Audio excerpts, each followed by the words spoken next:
Karel Weinfurter. Léčba přírodními silami. Úvod. Slavný středověký magik a okultista, zasvěcenec vysokého stupně Cornelius Agrippa z Nittesheimu napsal v jednom svém díle nesmírně důležitou větu. Nos habitat non tartara et nec sidera coeli. Spiritus in nobis, cui viget, illa facit. To znamená, vše to činí duch v nás, obývající nás, který bdí, a nikoliv mocnosti pekelné, anebo kruhů nebeských.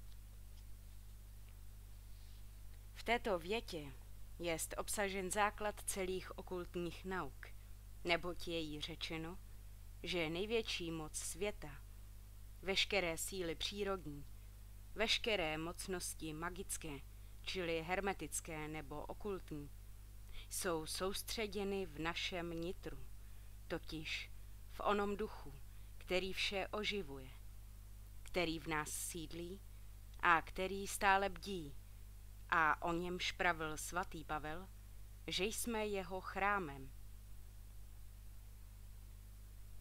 V některých lidech existuje tento duch, čili křesťanským výrazem duch svatý, obrazně řečeno v podobě nepatrné jiskřičky, která je zahalena těžkými mraky zevní osobnosti. V jiných lidech je rozdmíchána tato jiskřička v malý plamének, který již počíná probleskovati vnitřní tmou. A zase v jiných lidech plápolá již toto duchovní světlo božským ohněm a září jako slunce. Těchto posledních je bohužel pořídku a jsou to ti mistři, oniž tvrdí všechny okultní školy a tradice od starověku až k dobám moderním, že řídí vývoj našeho pozemského světa a pokrok celého lidstva. Mezi naším zevním vědomím, mezi naší pozemskou osobností a tímto duchovním světem je u průměrného člověka ohromná propast, která nelze překlenouti nikde a nikdy zevním rozumem, protože zevní rozum k tomu nestačí. Je to příliš kraťounký můstek, který sahá jen na píď do prázdna a nemůže tedy býti lávkou, po které bychom přešli k onomu nesmírnému božskému světu, jež je nás tak vzdáleno, ale které přece je nám tak blízko, neboť sídlí v našem nitru. Přesto však spojení člověka pozemského s člověkem božským, čili spojení zevního a vnitřního já, jest možné a právě zmínění mistři je dosáhli. Tohoto spojení může dosáhnout i každý člověk, a sice vírou a mystickým cvičením, které jsem popsal v některých svých knihách, zejména v Ohnivém keři. Ale člověk není složen pouze z hmotného těla a z onoho nesmrtelného božského plamene, který tělo oživuje, a jehož odleskem je náš zevní rozum. Člověk je bytostí složenou ze 7 základních principů, které se vzájemně prostupují, až na 3 poslední, jak bude později vysvětleno, neboť tyto 3 poslední mají v člověku svá určitá sídla. Aby byly pochopeny další výklady, je nutno čtenáři podati v krátkých obrysech vysvětlení tohoto niterného složení člověka, bez kterého bychom nemohli žíti ve svém hmotném těle ani vteřiny, poněvadž celá naše zevní i vnitřní soustava je založena na přesné harmonii těchto 7 částí. Jakmile vzejde nějaké porušení tohoto souhlasu, byť bylo sebe menší, nastane ihned, buď v duši nebo těle reakce, a tím je porušena i rovnováha, a obvykle pak následuje menší či větší potíž tělesná, kterou nazýváme nemocí. Z předcházejícího vidíme, že každá choroba není ničím jiným než porušením rovnováhy nebo harmonie. Tuto poučku nechť si čtenář zapamatuje.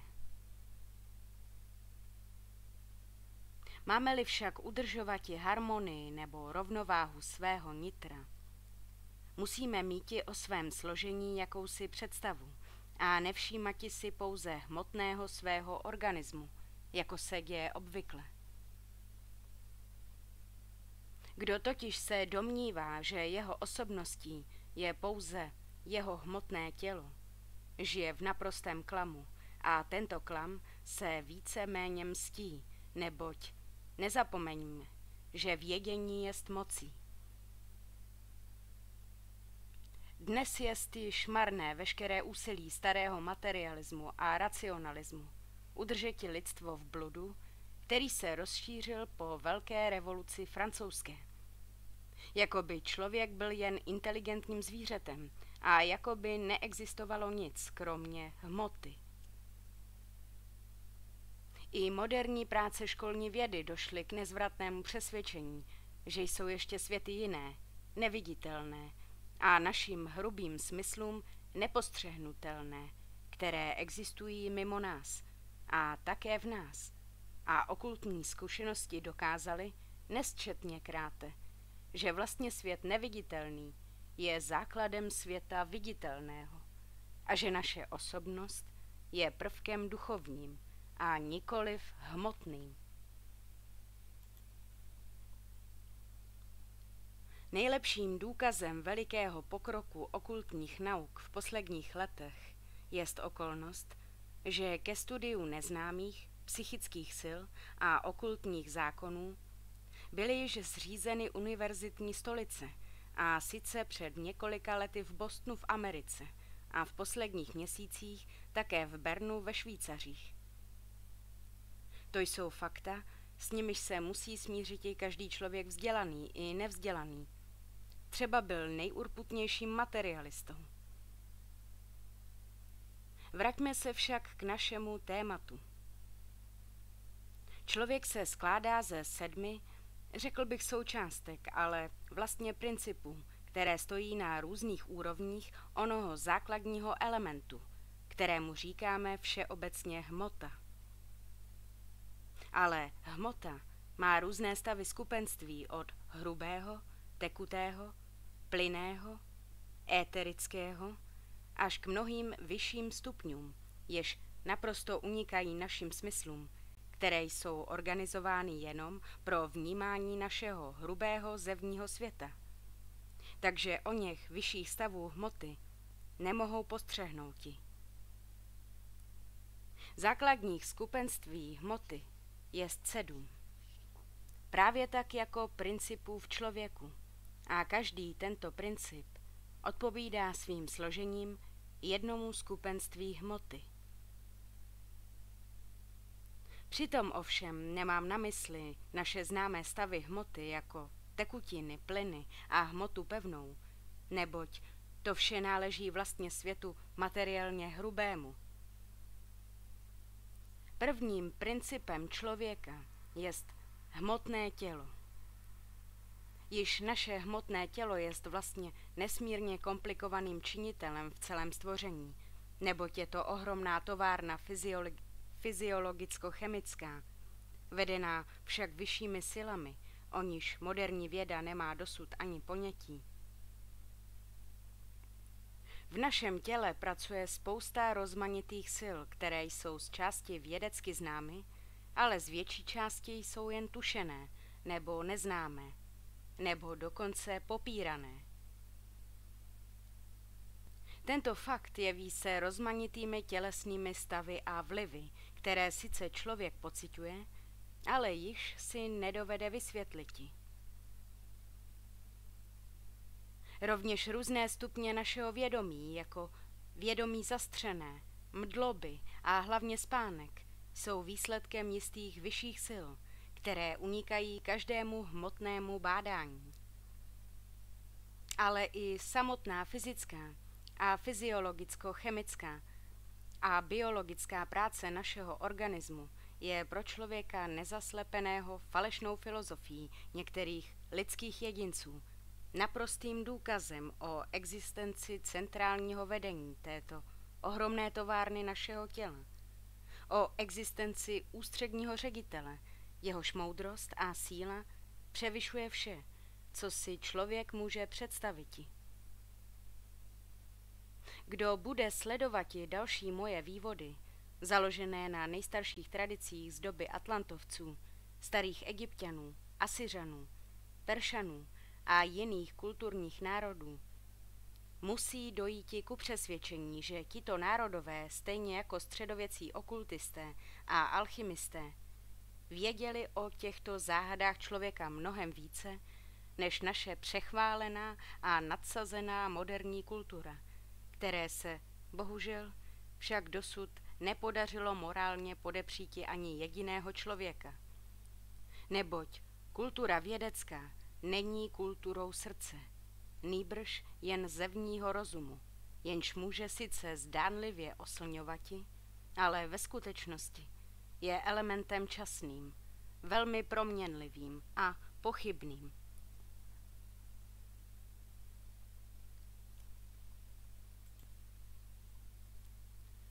Co dnes věda tvrdí a co považuje za neomylnou pravdu, bude zítra smeteno z povrchu země a nahraženo nějakou novou domněnkou, ale pravdy, skutečné pravdy, po které lidstvo tak touží celé věky, nelze, jak praveno, zevním rozumem nikdy dosáhnouti. Hmotné tělo je nástroj nejvýš důmyslně složený a dokonalý a byl Bohem svěřen člověku, aby jej šetřil, aby s ním zacházel moudře a správně. Neboť lidské tělo jest zevním výrazem naší duše, jak bude dále objasněno. A protože duše je zase odleskem božského já, čili onoho vnitřního, nesmrtelného plamene, jest správně a pravdivě psáno v písmu, že Bůh stvořil člověka ke svému obrazu. Ale to platí především o lidském těle, dokud je zdravé. Je-li lidské tělo churavé, tu se již věru nepodobá obrazu Božímu, protože v něm byla porušena harmonie. Kdo je tedy tělesně i duševně zdrav, nechť si váží nadevše tohoto velikého požehnání a nechť si upraví svoji životní dráhu podle všech hygienických zásad, jež jsou mu dosažitelny. Jinak pozná, až bude trpěti, že v mnohém chyboval. Není však úkolem této knihy všímati si těla zdravého, nýbrž chorobného a hlavně takového, jehož nervová soustava nějak utrpěla, a zároveň ukázati k cestám, jimiž lze zjednati jistě a bezpečně nápravu, totiž zjednati zase všeobecnou rovnováhu mezi zevním, hmotným tělem a jeho vnitřními silami. Tolik o hmotném těle. Druhým principem člověka je tělo astrální. Tento výraz znamená vlastně tělo hvězdné a slovo to bylo přijato do slovníku moderního okultismu ze středověkých spisovatelů, hlavně slavného mistra tajných nauk a lékaře Theophrasta Paracelsa, který tento princip pojmenoval hvězdným tělem, proto, že toto jinak neviditelné a jemné éterické tělo za jistých okolností, když člověk je vnitřně alespoň trochu probuzen, když totiž obrátil svoji pozornost do svého nitra místo navenek, jenom do světa hmotného, Září podobným modravým, stříbřitě se myhajícím světlem jako hvězdy. Kdo má otevřeno niterné oko, čili kdo v sobě probudil vnitřní zrak, vidí pak astrální tělo u takového duchovně založeného člověka zářiti oním světlem. U ostatních lidí je astrální tělo temné a má barvu šedou až černohnědou. Astrální tělo je podstaty velmi jemné. Je složeno z vyššího stavu elektronů, které mají v něm úžasné napětí a jejich víření převyšuje mnohokrát rychlé pohyby elektronů hmotných. Čím vyšší úroveň, tím rychlejší jest pohyb těchto elektronů, tím vyšší mají napětí a tím jemnější je látka, kterou vytvářejí. Ve vyšších světech jsou tyto síly tak ohromné a látky tam existující jsou tak jemné, že je právem můžeme nazvati z lidského stanoviska nehmotnými, ale ve skutečnosti je látka všude, i ve světech nejvyšších.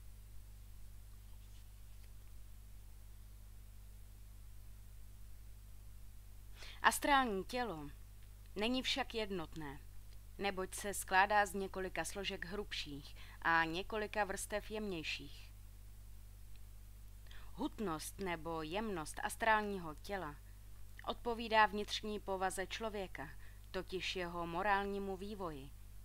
U lidí hrubě založených, podléhajících prudkým neřestem a vášním, je astrální tělo skoro polohmotné, kdežto u lidí vysoce morálních a duchovně vyvinutých, slovem duchovně nemíním vývoj zevního rozumu nebo učenost, je astrální tělo řidší a pak obdrží onu vlastnost, záření, o níž je zmínka zhora. Astrální tělo prostupuje bez překážky každou hmotu, ale v tom není nic zvláštního, neboť to činí také například minerální magnetismus, elektrické napětí, různé neviditelné paprsky a jiné emanace dynamicko-fyzické. Astrální tělo je pevně spojeno s naší nervovou soustavou, kterou tak jako veškeré naše orgány uvádí do pořádku, byla-li porušena, a sice prostřednictvím třetího principu, čili takzvané síly životní. O ní promluvíme dále. Astrální tělo lidské má rozmanité velmi zajímavé vlastnosti. Může se například odpoutati od hmotného těla, což se děje ve spánku přirozeném, ve mdlobách, v narkóze nebo v umělém spánku, takzvaném magnetickém, který je oním stavem, do kterého upadají takzvaní somnambulové. Rovněž u spiritistických médií se velmi často astrální tělo odpoutává a mnohdy se může, když se takto oddělilo od hmotného těla, zjeviti. Velmi důležitou vlastností astrálního těla jest jeho síla organizující. Astrální tělo, nebo také náš dvojník, jest oním principem, v němž jsou obsaženy síly, které vytvářejí naše hmotné tělo. Prostřednictvím astrálního těla působí různé velmi složité přírodní síly na základní částečky hmoty nebo molekule a atomy, aby se seřaďovaly a tvořily takzvané buňky, z níž se skládá každý živý organismus, nejen u tvorů živočišných, nýbrž i u rostlin. Proto také každé zvíře až do nejmenšího prvoka, čili nálevníka, a také každý strom, každá rostlina, až k drobnohledným řasám má svoje astrální tělo. Také v semenech všech rostlin jest obsaženo astrální tělo ve stavu latentním, čili nečinném. Rovněž ve všech bakteriích jest astrální tělo, které doprovázeno životní silou počne ihned pracovati, jakmile nastanou příznivé životní podmínky. Astrální tělo proniká naše fyzické tělo až do poslední buňky a do posledního atomu, což je důležitou poučkou, poněvadž dovedeme-li působiti na svoje astrální tělo, můžeme tím změniti každou tělesnou buňku. Můžeme buňky vytvořovati a obnovovati, což znamená, že dovedeme-li ovládnouti činnost astrálního těla, můžeme obnovovati svoje tělo, jestliž je zesláble, a můžeme je také uzdravovati. Organizující vlastnost astrálního těla je dokázána nesčetnými pokusy ve spiritistických seancích při jevech, jež se jmenují materializace, čili zhmotnění.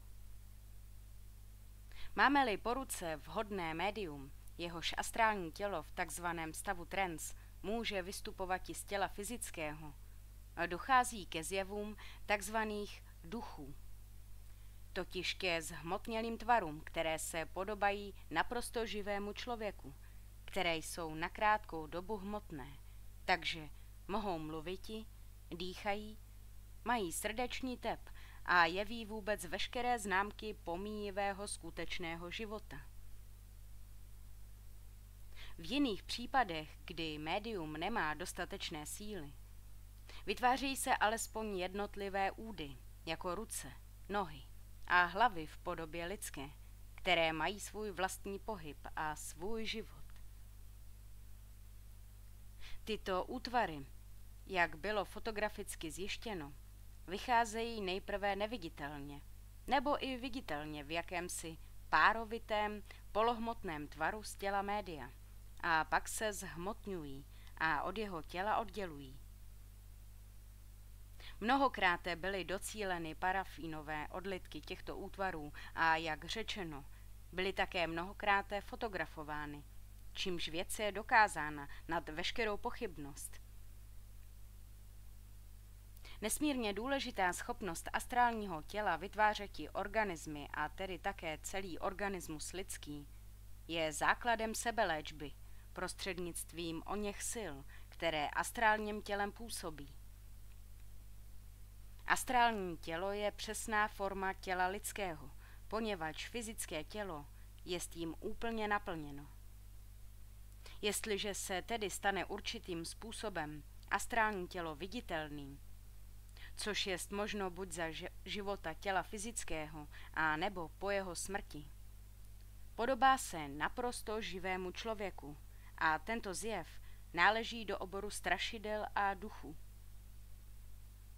Rovněž magikové používají této schopnosti astrálního těla odlučovat se od těla fyzického, aby mohli provádět různé svoje rejdy, neboť astrální tělo je zároveň sídlem některých nižších magických sil, již takový magik, či spíše čaroděj, může zneužíti.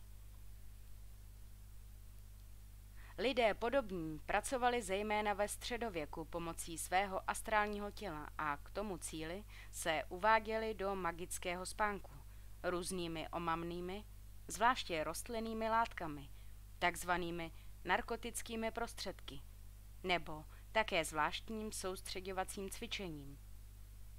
Ale před takovými praktikami varuji upřímně každého, neboť jsou velmi nebezpečné. Činím tak hlavně proto, že mnozí nesvědomití okultní spisovatelé, také u nás, k tomu přímo radí. Z okultních zkušeností již z doby prastaré je také známo, že astrální tělo i živého člověka, je-li fyzické tělo ve spánku, může se přenést do veliké dálky a zjeviti se některým osobám. Takzvané fantomy živých, které byly tisíckrát zjištěny a jež se objevují často osobám velmi vzdáleným, když člověka stihlo neštěstí, takže upadl do mdlob nebo i když zahynul nehodou, nejsou nic jiného než vybavené astrální tělo, které se napětím vůle na stupeň nejvyšší, jak bývá v okamžiku smrti nebo v nebezpečí života, přeneslo k osobě milované, aby jí podalo zprávu. Jak bude uvedeno dále, lze astrální tělo postupně ovládnouti tak, aby jeho prostřednictvím byla zjednána náprava v churavém těle fyzickém. Toto ovládnutí se děje soustředěnými myšlenkami, či lépe ještě vycvičenou imaginací nebo obrazotvorností. Astrální tělo má svůj zvláštní organismus, který se však naprosto liší od organismu tělesného. Popis tohoto organismu astrálního jsem uvedl ve své známé knize Divy a kouzla indických fakirů. Třetím principem jest síla životní, kterou Indové nazývají prána nebo živa, a jež podle některých starých i nových okultistů a mystiků se jmenuje také dechem života. Tato životní síla ve svých nižších stupních je totožná s takzvaným životním magnetismem a rovněž s onou silou, kterou vídeňský fyzik Reichenbach před 100 lety nazval ódem. Ale prána má mnoho stupňů a životní magnetismus s ódem jsou pouze jejími spodními projevy. Ale již fakt, že životním magnetismem lze výborně léčiti, svědčí o blahodárných vlastnostech této životní síly. Nejčistším a nejvyšším střediskem a jaksi akumulátorem prány je Slunce, pán naší sluneční soustavy. Slunce vysílá ohromné množství této síly na všechny oběžnice a tudíž také na naši Zemi zároveň se světlem a teplem a jinými silami fyzikálními i duchovními. Pránu můžeme ze Slunce čerpati svojí obrazotvorností a převáděti ji do těla. O tom podám bližší pokyny později.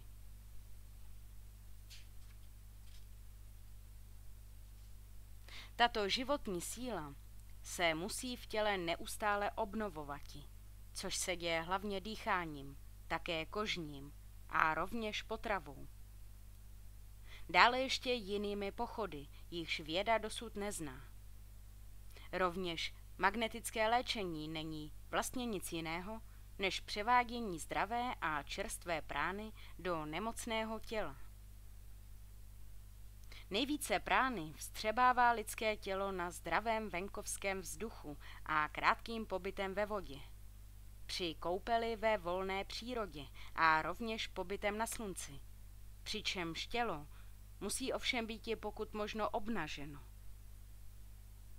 Nemusím snad podotýkati, že takové sluneční koupele musí býti brány zpočátku s největší opatrností, abychom neutrpěli slunečním úžehem.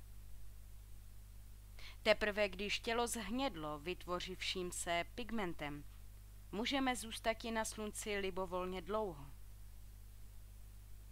Delší pobyt ve vodě však zbavuje prány a proto cítíme po dlouhé, nepřetržité koupeli ochablost.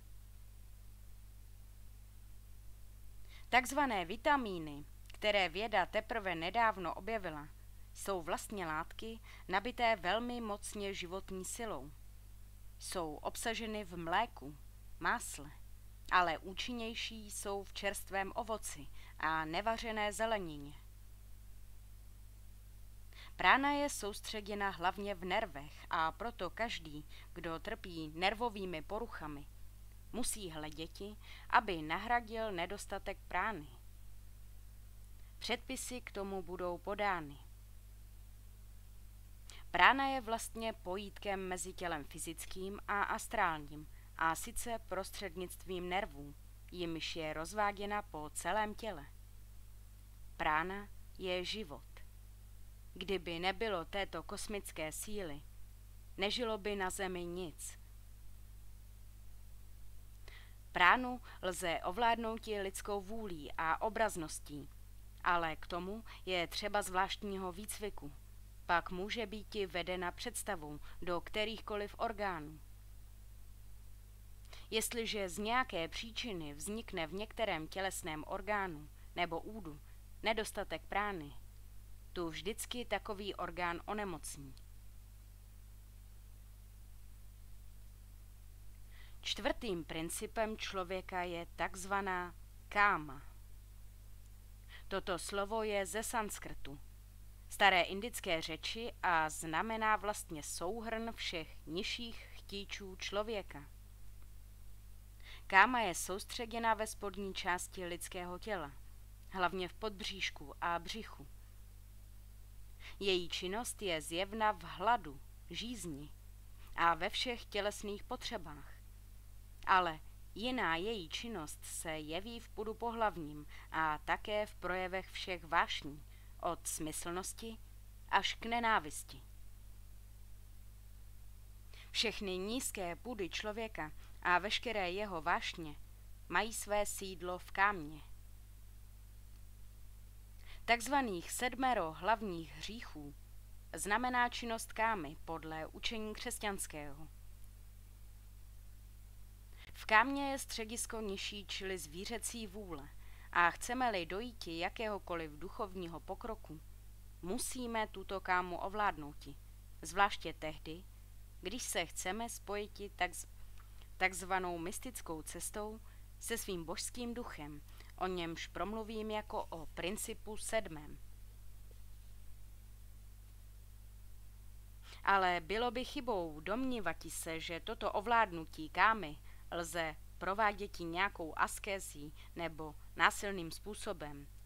Kdo by si tak počínal, pozná velmi brzy, že jeho vášně sice načas zdánlivě usnuly, ale že pak se probudí se silou trojnásobnou.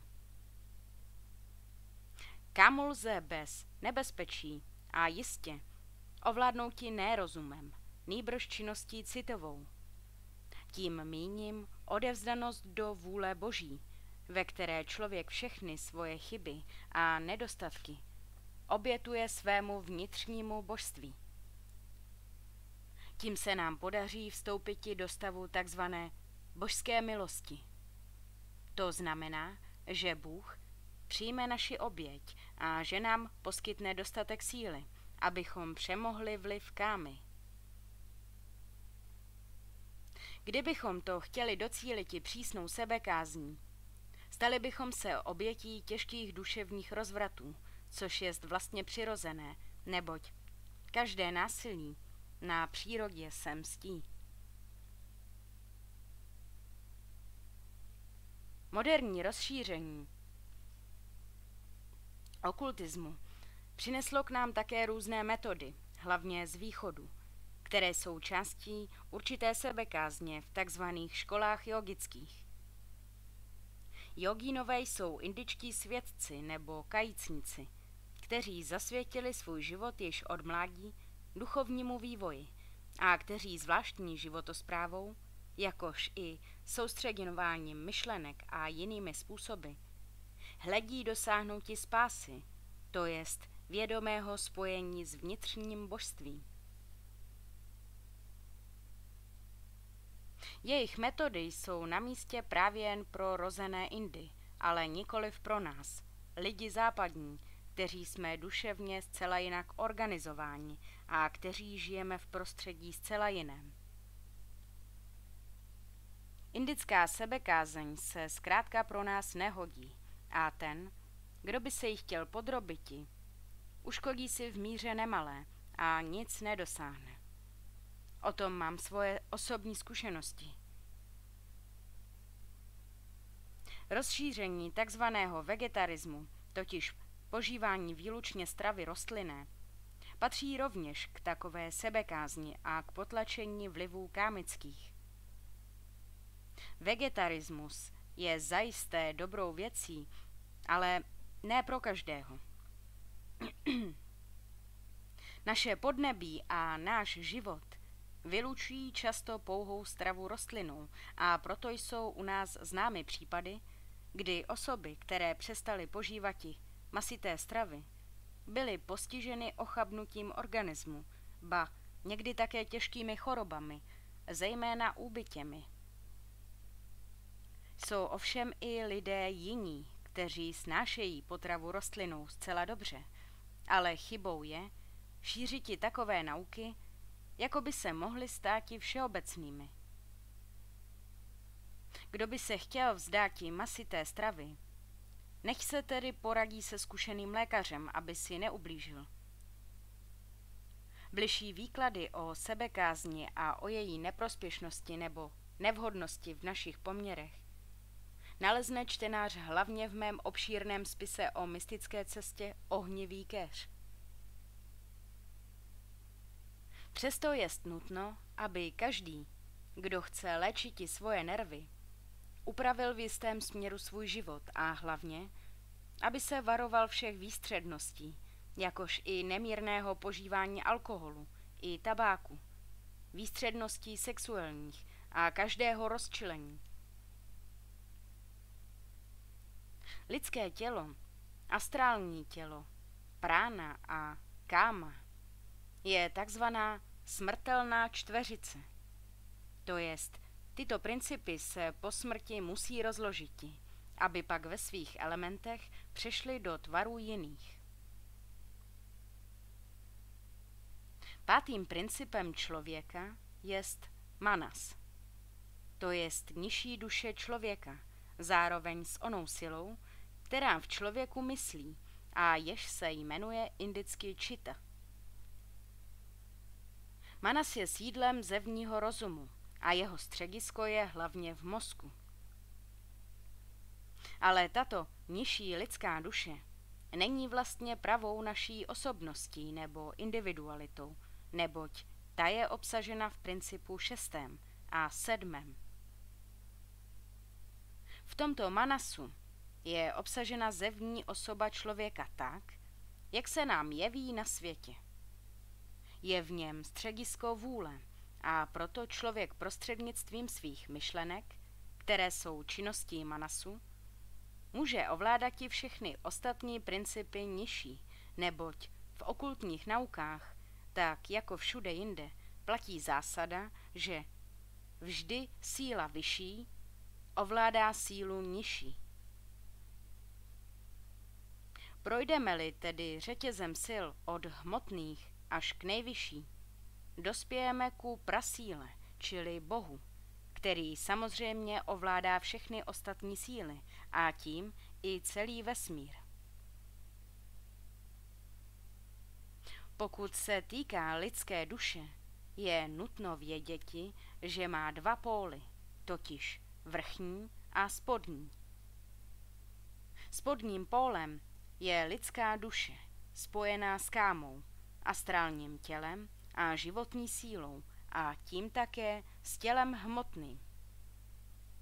Proto člověk může svými myšlenkami působiti přímo na svoje fyzické tělo, což je právě nejdůležitější zásadou, kterou si musí čtenář vštípiti, aby pochopil další nauku o sebeléčení psychickými silami.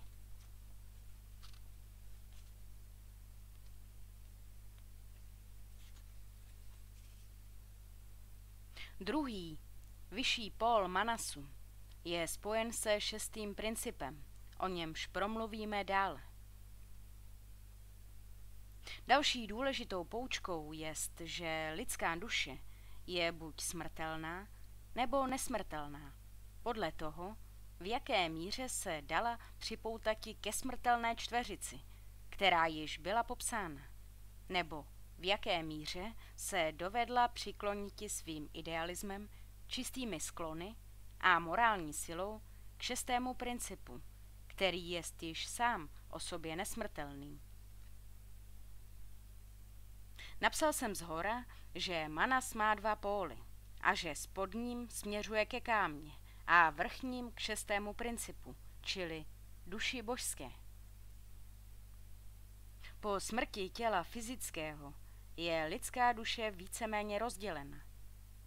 Jedna její část zůstává stržena s astrálním tělem, pránou a kámou dole a bývá velmi často připoutána na delší dobu k zemi, kdežto vyšší její část splyne s božskou duší a s duchem, aby se odebrala do takzvaného ráje, to jest do stavu blaženosti, ve kterém vytrvá podle zásluhy jistou dobu, aby pak se vtělila nanovo do lidského těla a tak pokračovala, až dojde konečné spásy, to jest spojení se svým božstvím.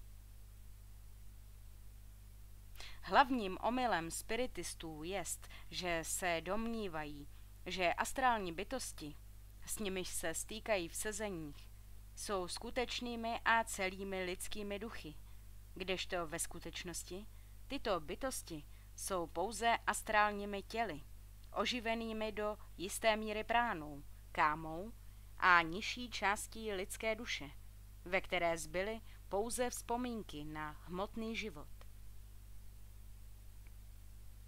Poněvadž v těchto bytostech je přítomna skoro celá káma zemřelého člověka, mají většinou tyto bytosti veškeré nízké a špatné sklony, jako měl člověk zaživa.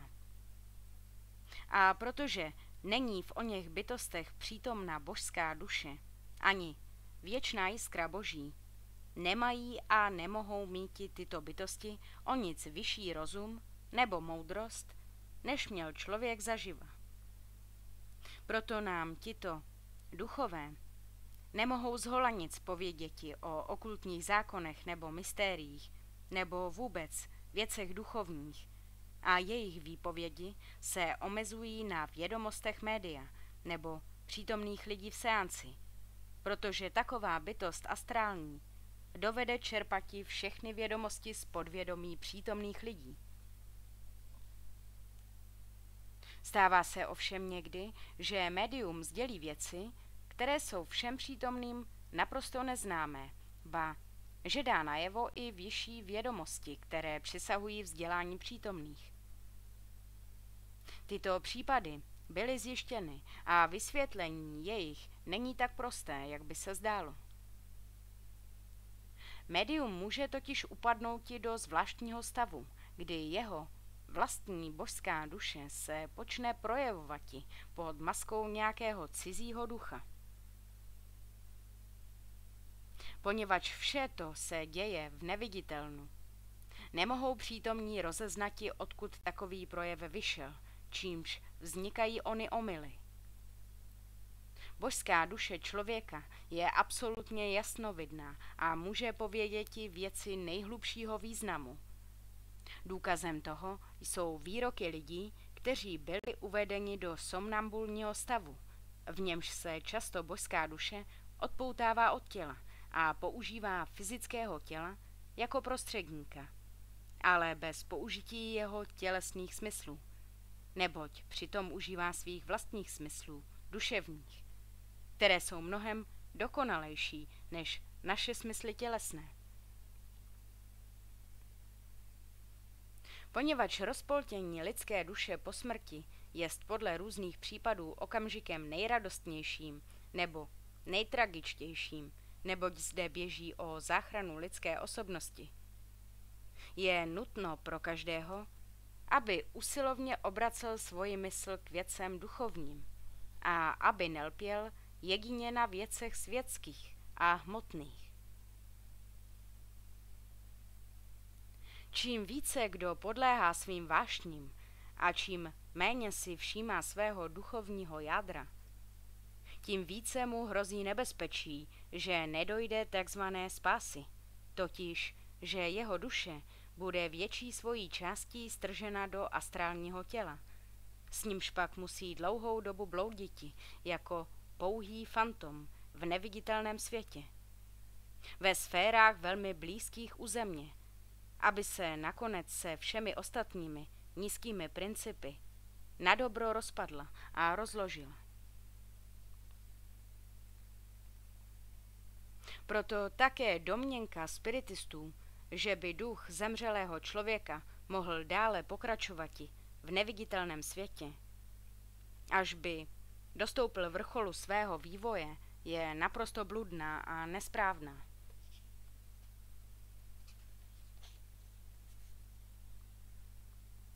Vývoj a postup jest možný jenom tehdy, když všech 7 principů člověka je v harmonickém spojení, tedy pouze v době, kdy duch je spjat s hmotou, Čili když člověk jako takový s tělem fyzickým a se všemi ostatními nižšími součástkami obývá zemi, nebo snad některý svět jiný. V tomto obrácení myšlenek do nitra, na místě ke světu zevnímu, je zároveň podán celý klíč k mystériím všech náboženství.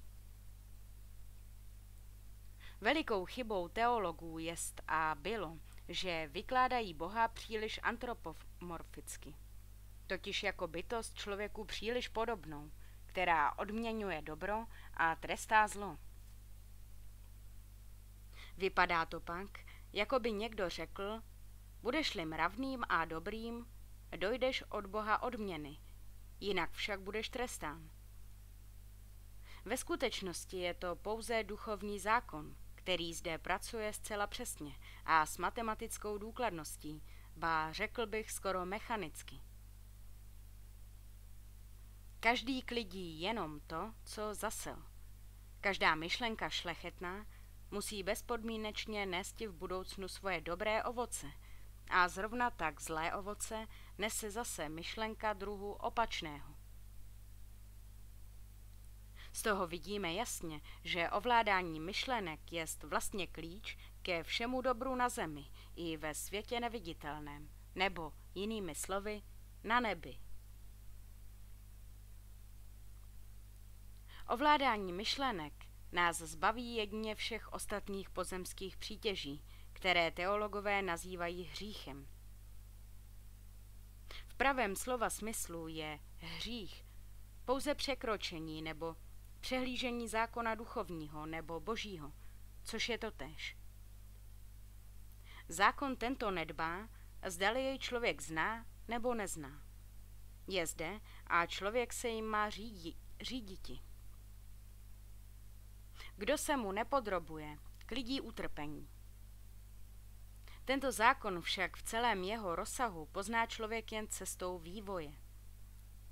Čím dále duchovně postupujeme, tím jasněji poznáváme tento zákon a poněvadž věděním vzrůstá i naše zodpovědnost, je zákon odplaty nebo po indicku karma tak uspořádán, že jeho překročení člověkem dospělým nebo výše vyvinutým má v zápětí reakci nebo takzvaný trest mnohem ostřejší než v době, kdy je člověk dosud nevědomý, kdy zákon přestupuje z nedostatku vyššího poznání. Právě proto ten, kdo poznal okultní zákony a přesto je přestupuje, musí být stíhán důsledky mnohem citelnějšími než člověk, který o nich nebyl poučen. U velmi pokročilých lidí, zvláště u těch, kdo poznali a nastoupili mystickou cestu, čili kdo se oddali zvláštním soustředěvacím cvičením na svoje božské já, stává se pratrestáno skoro okamžitě, již v tomto vtělení, viditelně, že hrubé přestoupení zákona duchovního je, kdežto u jiných lidí se takové přestupky vybíjejí až třeba v následujícím vtělení, nebo ještě později. Nemusím podotýkati, že všechny tyto nauky jsou a byly obsaženy v různém podání ve všech velkých náboženských soustavách, o čemž se lze přesvědčiti, studujeme-li různá náboženství starých národů. Mějme na paměti, že nejdříve je tu myšlenka nebo představa, která třeba vznikla z dojmů, přijatých našimi zevními smysly. Po této představě, nebyla-li ihned potlačena myšlenkou opačnou, následuje žádost a po žádosti následuje přestupek, nebo i vypuknutí vášně nebo náruživosti. Proto učil Buddha, abychom v pokušení myslili ihned na věci opačné. Například jsme-li postiženi myšlenkou lakotnou, mysleme na lásku k bližnímu a dobročinnost. Při myšlence smyslné zase na cudnost a tak dále. Jestliže tedy naše myšlenky, jejich celkový směr, rozhodují o našem bytí nebo nebytí po smrti, tu jistě také rozhodují, ba tím spíše o našem životě ve zdejším. Vedlo by nás daleko, kdybychom chtěli vykládat kosmogonie, čili nauky o vzniku světa, podle různých náboženských soustav, nebo dokonce podle rozmanitých soustav okultních. Nehledě ovšem k různým soustavám filozofů, kteří se obírají těmito otázkami.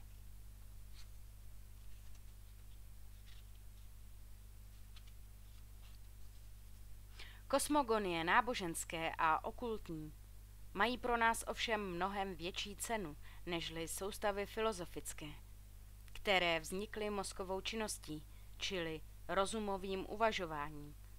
Protože, jak jsem již mnohokrát napsali, je sice lidský rozum velikým činitelem a je schopen věcí přímo zázračných, ale nijak nestačí na řešení správné a pravdivé, běží-li o problémy tak ohromné, jako je vznik světa.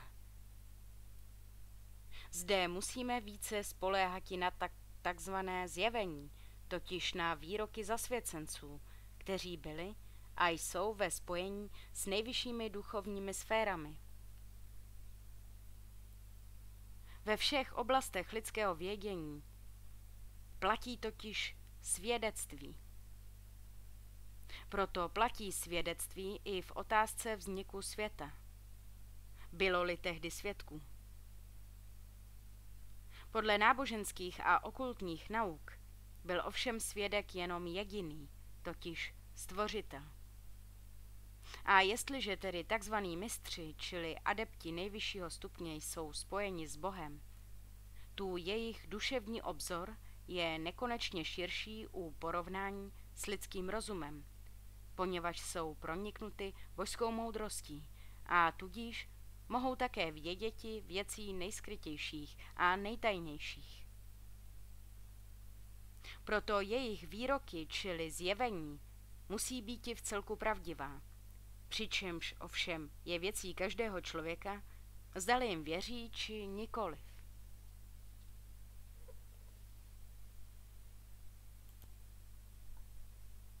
Podle těchto zjevení byl stvořen svět, čili vesmír, slovem, jinak pověděno vyjádřenou myšlenkou nebo představou.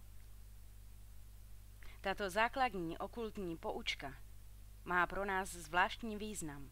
Praví nám, že božská myšlenka je tvůrčí silou, ale člověk je bytostí s božskou podstatou a má ve svém nitru jiskru boží, kterou nazýváme duchem. Tento duch je nesmrtelný a musí se jednou spojiti se svým původem, s Bohem. Jako vyšlo vše z Boha, tak se musí k němu zase vše vrátit, třeba za miliardy let.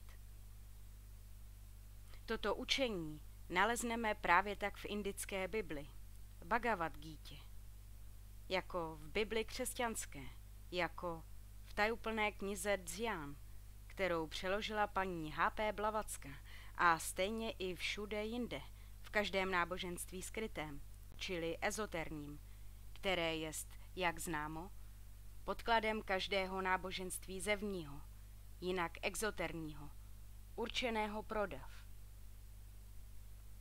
Protože celý vesmír není vlastně nic jiného než projevené božství, a poněvadž činnost ducha se jeví myšlenkou, je myšlenka lidská vlastně činností boží a proto je nejvyšší silou na světě. Podle okultních zásad ovládá vždycky síla jemnější a vyššího řádu veškeré síly nižší, které musí býti podrobeny. V člověku se projevuje božství myšlenkami a představami, neboť tato činnost je nejpřednějším přívlastkem Boha a proto i člověk má a musí míti tvůrčí moc. Tato jeho moc se jeví myšlenkami a představami. Pohlédněme na svět hmotný a pozorujme, jak se v něm jeví činnost lidských myšlenek.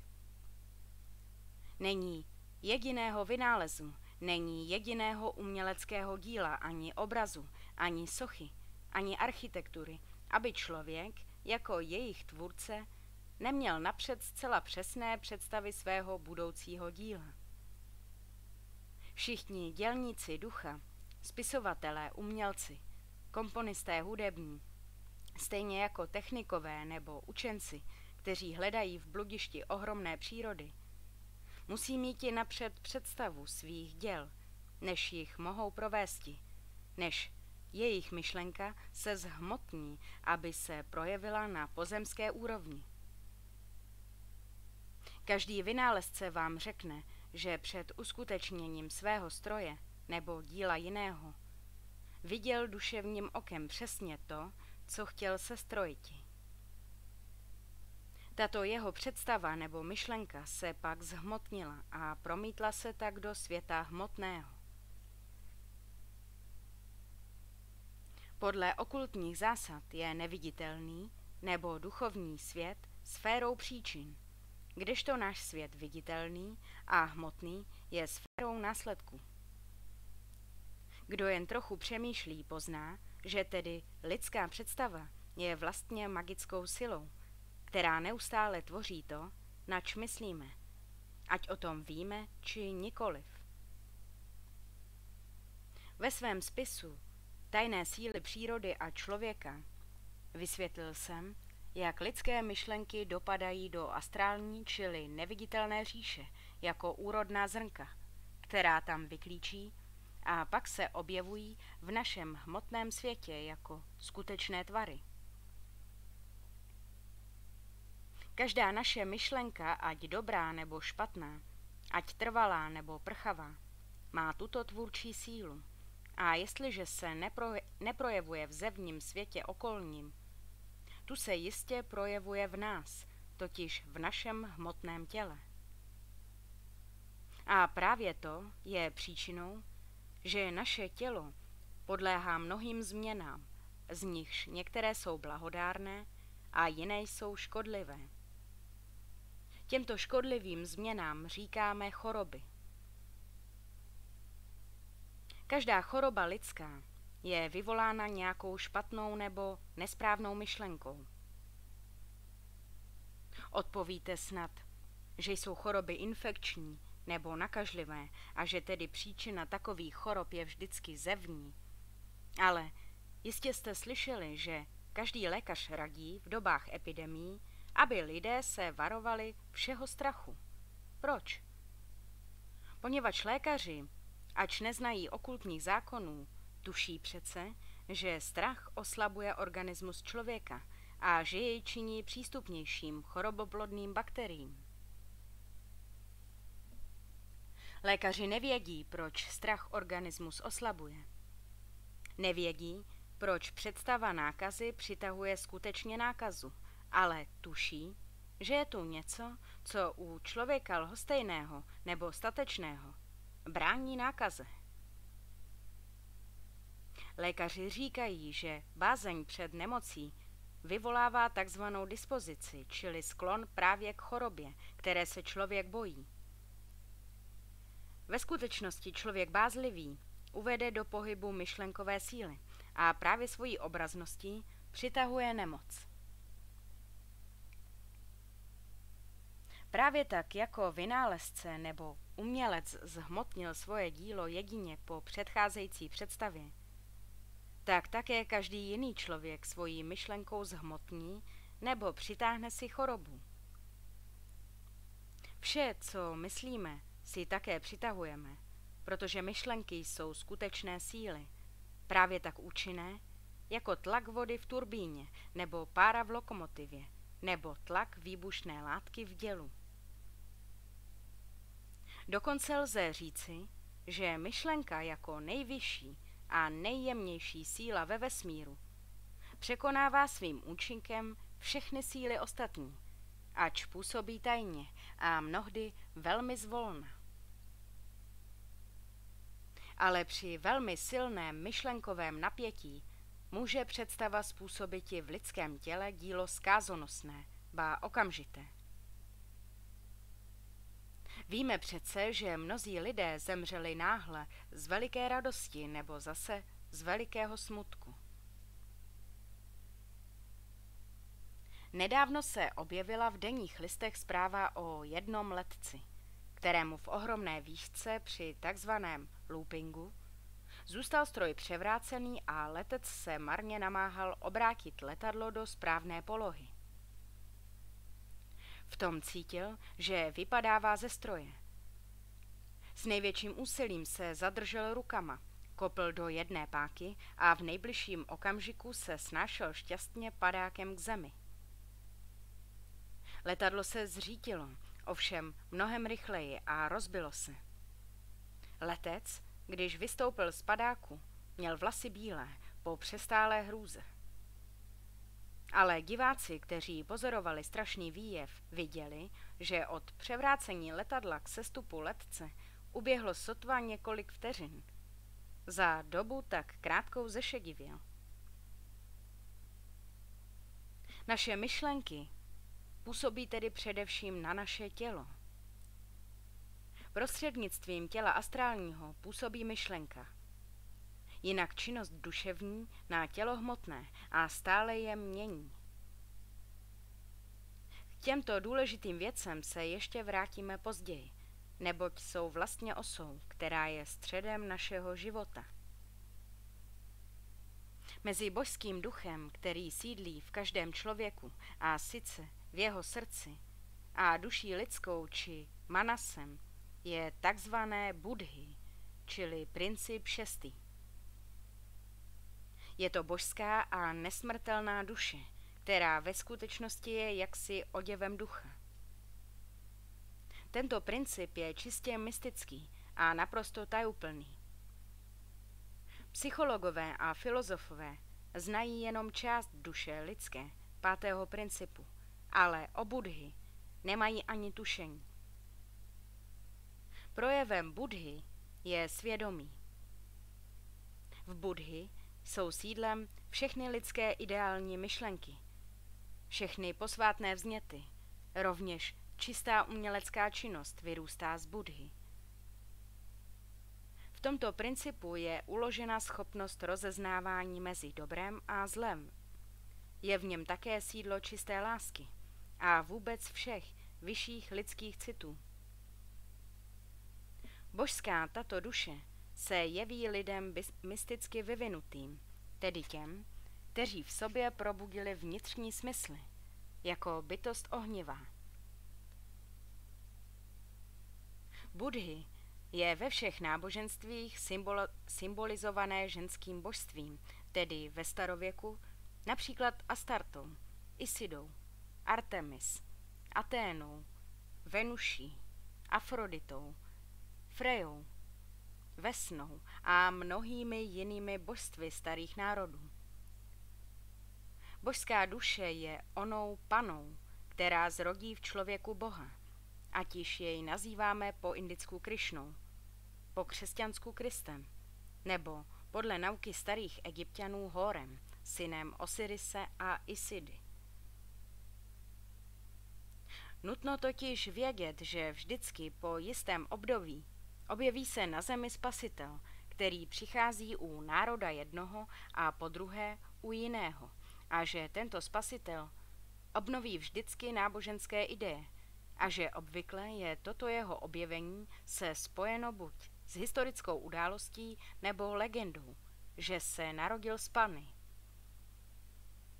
V této věci je skryto jedno z nejsvětějších mystérií náboženských, jež bylo známo již v předvěkých dobách, neboť o něm mluví nejstarší zachované náboženské spisy.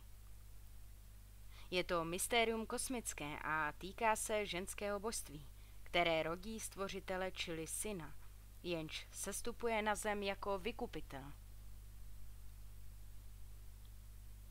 Také naše Panna Maria je takovým ženským božstvím a tímto jménem, ve smyslu okultním, není snad míněna pozemská matka Kristova, nýbrž vesmírové ženské božství.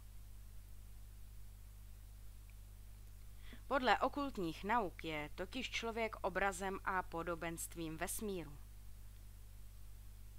Vesmíru se říká makrokosmos, čili svět velký, a člověku mikrokosmos, čili svět malý.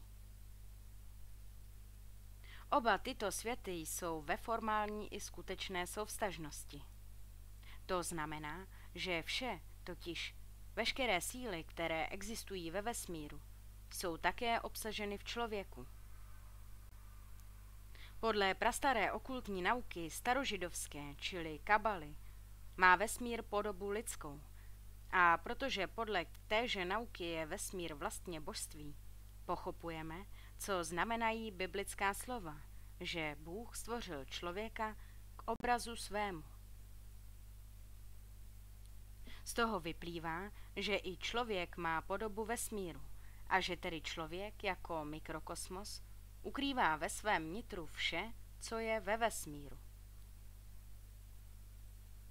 Na základě této nauky spočívá právě celá řada důležitých odvětví okultních, zejména astrologie a vysoké magie. Astrologie učí, že veškeré světy mají svoje souvztažné síly v člověku a že proto postavení planet a hvězd působí na člověka tak, že řídí jeho pozemské osudy. Také vysoká magie je založena na těchto souvztažnostech, neboť všechny síly pozemské i nebeské v rozmanitých tvarech a formách, které jsou jejich projevy, jsou také v člověku a proto také odpovídají různým planetám a hvězdám určité nerosty, kovy, rostliny, zvířata, jakož i určité lidské orgány, a na základě znalosti těchto souvztažností může člověk jako bytost úplná, celá a dokonalá působiti svými vnitřními silami zase naopak na celý vesmír.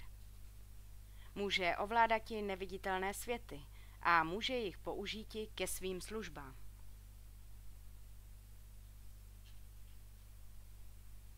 Šestý princip, čili Buddhy, je znázorněn v okultismu a v astrologii měsícem.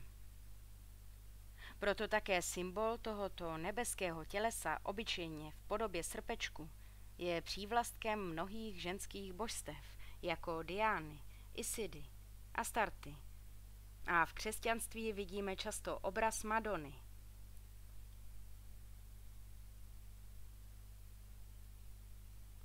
A tak veškeré staré pravdy se nedají nějak potlačiti a vstupují přes veškeré překážky do všech náboženských soustav a uplatňují se od věků do věků, poněvadž žena pozemská je vlastně obrazem, vlastně odrazem ženského božství, podléhá také vlivu měsíčnímu, a sice nejen tělesně, svými důležitějšími plodivými orgány, nýbrž i duševně, a právě proto je obyčejně žena povahy proměnlivé. Právě tak jako měsíc na obloze, jenž mění neustále svoji formu. Božská duše má svoje vlastní vyšší vědomí, které je průměrnému člověku neznámé, neboť leží nad prahem našeho denního vědomí. Kdo dovedl přesunouti svoje denní vědomí do tohoto vyššího vědomí, božské duše, stává se člověkem osvíceným a po čase může nabýti vědomí ještě vyššího, totiž božského, čímž se člověk proměňuje v nadčlověka, čili adepta.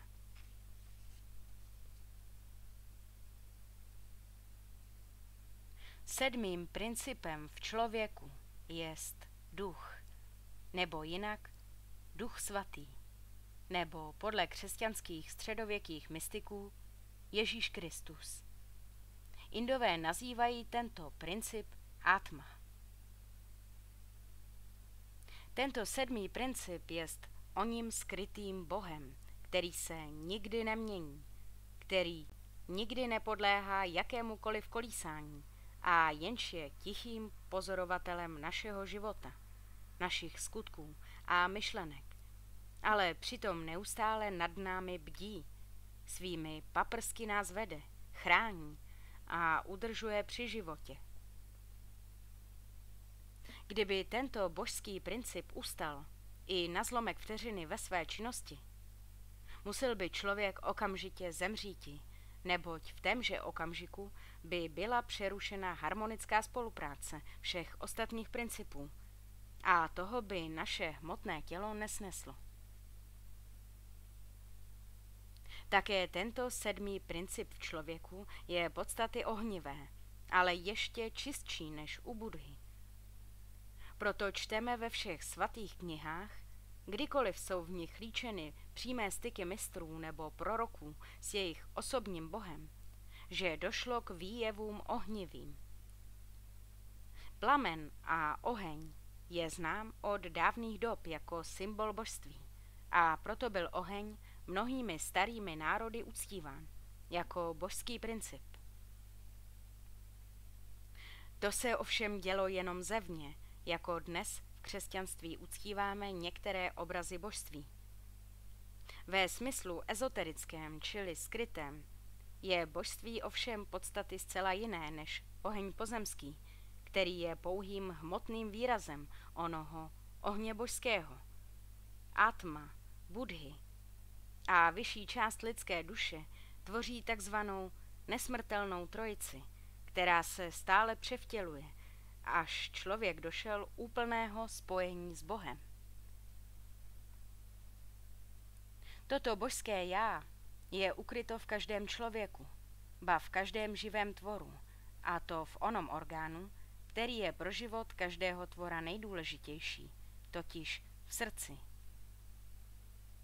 Ale u člověka není ukryto toto vnitřní božství v srdci anatomickém, nýbrž v takzvaném srdci duchovním, které jest uprostřed prsou. Staří národové uctívali, jak známo, také Boha v slunci.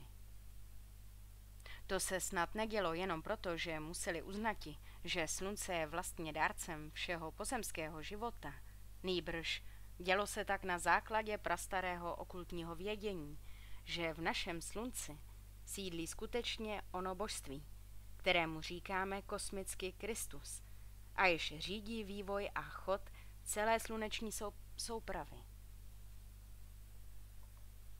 Tyto tajemné pravdy nemohly býti ovšem pověděny a vyloženy lidu, který by jich nemohl pochopiti, a proto u starých Peršanů, Indů, Egypťanů, jakož i u amerických starých národů, například Májů a Aztéků, bylo vzýváno slunce vesmírové, jemuž byly přinášeny oběti. Ve skutečnosti však věděli tehdejší kněží a jiní lidé zasvěcení, že úcta, vzdávaná tvůrci, platí vlastně onomu božství, jehož je viditelné slunce pouhým symbolem. Učenci ovšem se domnívají, že staří národové se klaněli slunci jenom proto, že viděli jeho ohromný vliv na celou přírodu.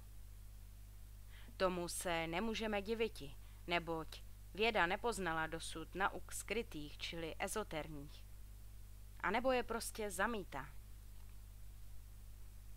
Napsal jsem, že božská jiskra, čili 7. princip, sídlí v duchovním srdci člověka.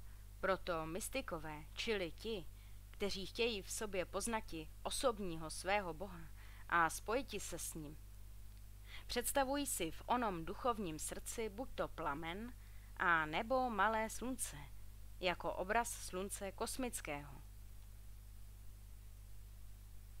Tím končí tento úvod, který bylo nutno podati, aby čtenář pochopil snadněji veškeré další vývody a závěry. Léčba psychickými silami je podmíněna pochopením jistých zákonů, a čím se nám stanou tyto zákony pravděpodobnějšími, čím více jim uvěříme, tím větší bude naše psychická síla a tím snadnější bude léčení.